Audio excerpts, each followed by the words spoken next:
ஹலிமத்து சாதியா ரலியல்லாஹு அன்ஹா அவர்களின் வீட்டிலே இருந்து பெருமானார் ஸல்லல்லாஹு அலைஹி வஸல்லம் அவர்களை அவருடைய தாயார் ஆமீனாவிடத்தில் ஒப்படைத்தார்கள். என்ன காரணம்னா, அங்கே நடக்கக்கூடிய அதிசயமான காட்சிகள், ஆச்சரியமான விஷயங்கள் ஹலிமா ரலியல்லாஹு அவர்களால் புரிந்து கொள்ள முடியவில்லை என்பதும், அவர்களை பாதுகாப்பாக வளர்ப்பது சாத்தியமா என்பதும் அவர்களுக்கு கேள்விக்குறியானதாலே பெருமானாரை கொண்டு வந்து ஒப்படைத்தார்கள். ஆமீனா அம்மையார் அவர்கள் நீண்ட காலத்திற்கு பிறகு மகன் தன்னோடு இணைந்து ஒன்றாக பயணிக்கிற அந்த நேரம், அப்போ ரசூலுல்லாஹி ஸல்லல்லாஹு அலைஹி வஸல்லத்துக்கு சொந்தக்காரங்களெல்லாம் காட்டணும். மக்கா நகரத்தை சுற்றியும் சொந்தங்கள் உண்டு. மக்காவில் இருப்பவங்களுக்கு மதீனாவிலையும் சொந்தம் இருக்கும், தாயிஃப்லேயும் சொந்தம் இருக்கும். எல்லாம் ஒரே ஃபேமிலியாக உள்ளவங்க தான். அப்போ ரசூலுல்லாவுடைய தாயார் ஆமீனாவுக்கு சொந்தம் மதீனாவில் இருக்கிறது. கூப்பிட்டு போய் அவங்கள எல்லாத்தையும் அறிமுகப்படுத்தணும். அதுக்காக வேண்டி ரசூலுல்லாவை அழைத்து கொண்டு மதீனா நோக்கி ஆமீனா அம்மையார் போகிறார்கள். போகிற வழியிலே அவர்களுக்கு இந்த கொள்ளை காய்ச்சல் ஏற்படுகிறது. இன்றைக்கு தொற்று நோய்கள் எல்லாம் ஏற்பட்டால் 2000வது ஆண்டுகளில் கூட நம்மால் தவிர்க்க முடியவில்லை அல்லவா மரணங்களை. அன்றைக்கு நிமோனியா காய்ச்சல் என்று சொல்வார்கள். இதுபோல் சில காய்ச்சல்கள் அங்கு இருந்தது. அதில் பீடிக்கப்பட்டு பயணத்திற்கு இடையிலே அவர்கள் வஃபாத்தாகி விடுகிறார்கள். அபுவா புவாத் என்ற பகுதிகளில் அவர்கள் அடக்கப்படுகிறார்கள். போனது ஆமீனா அம்மையார் மட்டுமல்ல, ரசூலுல்லாவும் ஆமீனா அம்மையாரும் அவரோடு சேர்ந்து ஒரு அடிமை பெண்ணும் சேர்ந்து தான் போனாங்க.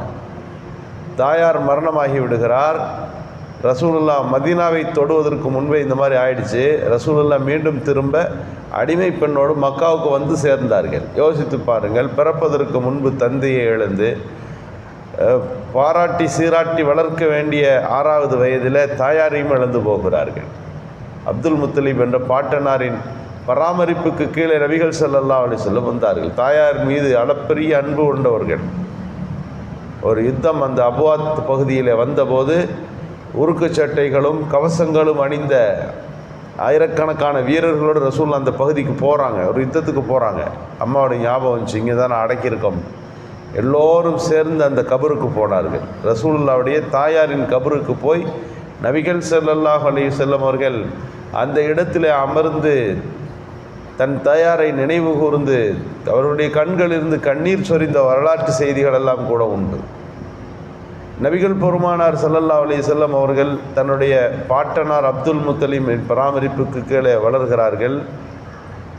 ஆனால் தங்களுடைய சுய தேவைக்காக வேண்டி தன்னுடைய வீட்டிலே அங்கம் வகித்திருக்கிற அந்த வீட்டுக்கு ஏதாவது ஒரு வகையில் உதவி உபகாரம் செய்ய வேண்டும் என்கின்ற எண்ணம் அவர்களுக்கு இருந்தது. எனவே ஆடு மேய்க்க சென்றார்கள். கொஞ்ச காலத்தில் வியாபார கூட்டங்களோடு செல்ல ஆரம்பித்தார்கள். ஸல்லல்லாஹு அலைஹி வஸல்லம் அவர்கள் சிறு குழந்தையாக இருந்தபோது அப்துல் முத்தலிபுடைய நூற்றுக்கணக்கான பிள்ளைங்க, பேர பிள்ளைங்க. ஆனால் இவங்க உணவு பராமரிக்கிற அந்த உணவெல்லாம் வச்ச பிறகு எங்கே முகமது எங்கன்னு கேட்பாங்க.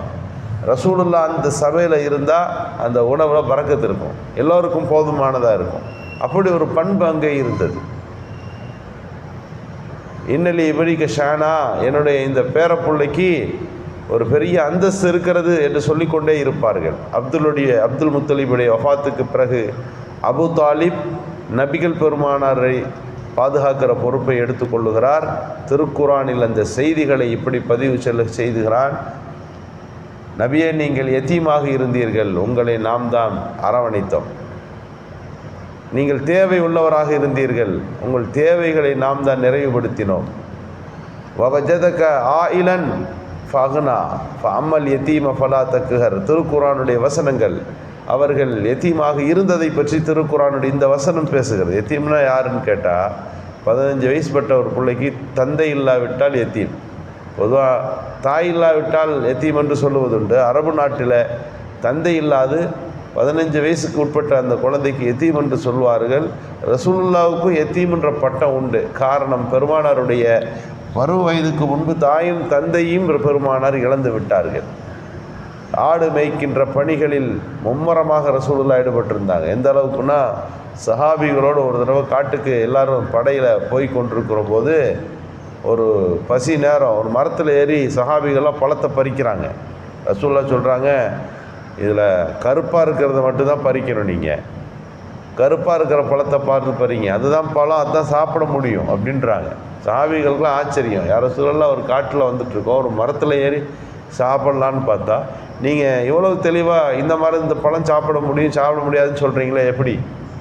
ரசூலுல்லாஹி ஸல்லல்லாஹு அலைஹி வஸல்லம் இந்த பகுதியெல்லாம் நமக்கு பரிச்சயம், இங்கெல்லாம் ஆடு மேய்த்து இந்த இடங்களிலெல்லாம் நான் இருந்திருக்கிறேன், இங்கே இருக்கிற மரங்களில் எது சரி தப்பு, எது சாப்பிடக்கூடாது எல்லாம் தெரியும் என்ற கருத்தில் அங்கே அந்த மரத்தை பற்றி ரசூலுல்லாஹ் பேசுகிறாங்க. அப்போ எப்படி தெரிஞ்சுக்கிட்டீங்கன்னு கேட்கும்போது, இந்த இடத்துல தானே ஆடு மேய்ச்சேன்றது தான் ரசூலுல்லாஹ்வுடைய பதிலாக இருந்தது. நாம் இங்கே கவனிக்க வேண்டிய பல்வேறு செய்திகள் உண்டு. பல்வேறு அனுபவங்களோடு ஒரு குழந்தை வளர்க்கப்படுகிற போது பல்வேறு சூழல்களில் அந்த அனுபவம் பெறுகிற மாதிரி ஒரு சூழ்நிலை உருவாக்கி கொடுப்பதும், அதை நாம் கவனிப்பதும் பெற்றோர்கள் மீது இருக்கக்கூடிய பொறுப்பு. ஒன்றுமே தெரியாமல் வீட்டுக்குள்ளேயே வளர்த்து கொண்டு போய் விட்டால் மயிலாடுதுறை போயிட்டு திரும்பி வர்றது கூட தெரியாது. இந்த பிள்ளைக்கு எல்லா அனுபவங்களும் ஒரு குழந்தைக்கு தரப்பட வேண்டும். அவர்களுடைய அந்த சிறு வயதில் தரப்படுகிற அந்த அனுபவங்கள் தான் பின்னாட்களில் அவர்கள் வெற்றிகரமான தங்கள் வாழ்க்கையை அமைத்து கொள்வதற்கு உதவியாக இருக்கும். ரசூலுல்லாவோடு தான் அந்த சஹாபிகள் இருக்கிறாங்க. அதே காடு தான் ரசூலுல்லாவுக்கு அத்தனை அனுபவங்களோடு அவற்றை பற்றி பேசுகிறார்கள். ஒருத்தர் ஆடு உரிக்க தெரியாமல் இழுத்துக்கிட்டு இருந்தார். ரசூல் நில்லுங்க, எப்படி உரிக்கணும் அப்படின்னு ரசூலுல்லாஹி ஸல்லல்லாஹு அலைஹி வஸல்லம் ஆடு உரிக்கிறத கற்றுக் கொடுப்பார்கள். எந்த தொழிலாக இருந்தாலும் ஏதோ ஒரு செயல்பாடுன்னு பார்க்க மாட்டாங்க, நிறுத்தி இது இப்படி தான் செய்யணும் அப்படின்னு கற்றுக் கொடுக்குற பண்பு இருந்தது. இதுவெல்லாம் எப்படி கிடைத்தது? சிறு வயது அனுபவத்திலிருந்து நபி அவர்கள் கற்றுக்கொண்டது. வீட்டிலேருந்து பஜாருக்கு ஏதாவது போகணும்னா, யாருக்கு ஏதாவது வேணுமா நான் வாங்கி தரேன், ரசூலுல்லாஹ் எல்லாத்துக்கும் உதவியாளராக இருப்பார்கள், வாங்கி கொண்டு வந்து தருவார்கள். இப்படியெல்லாம் நபிகள் பெருமானாருடைய இளமை பருவம் கழிந்ததாக நாம் பார்க்கிறோம். நபி அவர்களுடைய வாலிப பருவமும், அந்த வாலிப பருவத்தில் நடந்த ஆச்சரியமான பல்வேறு தகவல்களும் பெருமானாருடைய நுபுவத்துக்கு முன்னால் அது மிகப்பெரியதொரு முன்னுரையாய் அமையப்பெறுகின்றன. அல்லாஹு சுப்ஹானஹு வ தஆலா நபிகள் பெருமானாருடைய வாழ்க்கை சரிதத்தை படிப்பதற்கும் கேட்பதற்கும் மக்கள் சமூகத்தில் அவற்றை பரப்புவதற்குமான நல்ல நசீபை நமக்கு நல்குவானாக. சுப்ஹான